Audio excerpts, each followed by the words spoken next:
A story of how a woman's manipulation led to a homicide and my suicide.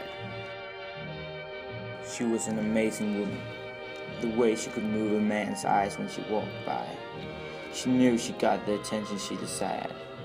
With such elegant moves, she looked so pure and innocent, and yet she was a snake of the devil's traits.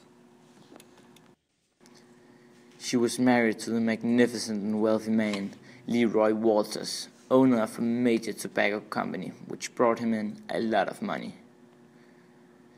But even though he was one of the richest, most respected and appreciated men in the city of Cape Town, she was never satisfied.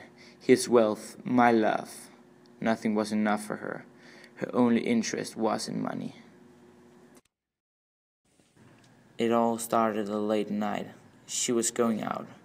Smart as she was, she had it all planned in her mind. She knew exactly how this night would turn out. I was easily convinced. I was reuniting with some of the old fellas I haven't met in quite a while, and there she came, beautiful as she was. She knew who I were before she even threw a glance at me, but I had no clue about who she was and what she wanted. I was desperate, lonely, poor, and therefore an easy and vulnerable subject to manipulation. That night was the night I got lucky. At least I thought so.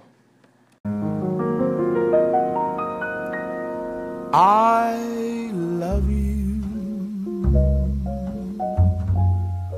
for sentimental reasons. I hope you do believe me.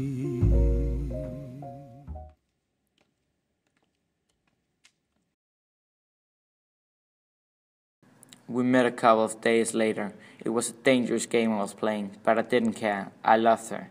She explained how she wanted to get out of a terrible stuck marriage and how she wanted to be with me. Naive as I was, I believed her, and I was blinded of her beauty and elegance that later turned out to be a facade of her evil manipulation.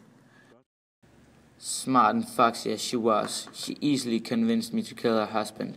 It was risky, but I had nothing to lose. I knew what I had to do, and so did she. I stalked him for days, and suddenly one night I caught him on his way out to his car. I was terrified indeed, but my eagerness to stay with her was enough to get the job done. I pulled the trigger.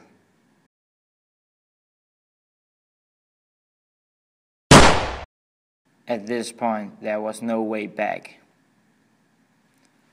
The gun fell out of my hand. In panic, I ran as fast as I could.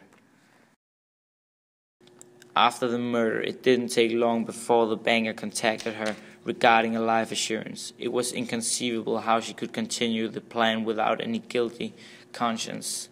It was a walk in the park for her. The banker offered the assurance, and without hesitation, she signed the papers.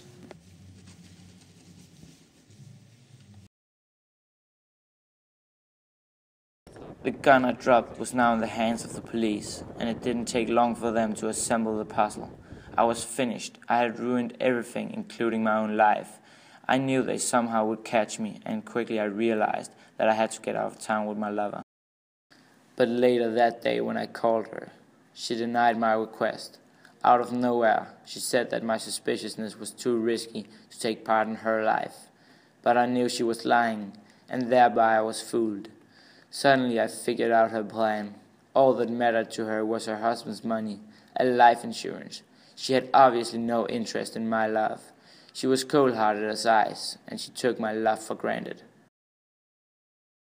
I felt empty. There was no longer a reason to live. And it was here I decided to commit suicide.